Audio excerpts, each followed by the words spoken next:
სწორი ნაბიჯები ძალიან მნიშვნელოვანია. განსაკუთრებით დასაწყისში ნებისმიერი საქმე რაც არ უნდა დაიწყო, დამოკიდებულია როგორ გაქვს გათვლილი ზუსტად ის პირველი მოქმედება. მეც მქონდა შეცდომები. როდესაც დავიწყე network marketing-ი, მეგონა რომ ეს საქმე ყველასთვის უნდა მიმეტანა ძალიან დიდი ემოციით.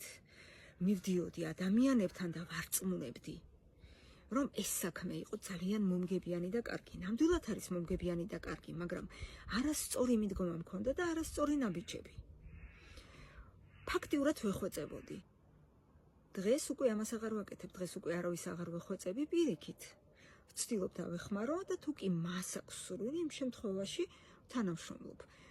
სხვა შემთხვევაში ადამიანს თუ არ აქვს გადაწყვეტილება მიღებული, უბრალოდ არ აქვს არანაირი აზრი მასთან საქმის დაწყებას. ამიტომ სწორი მოქმედება ეს ძალიან მნიშვნელოვანია და ეს უნდა ისწავლოთ. იმიტომ რომ ეს ყველა საქმეში გამოგადგება.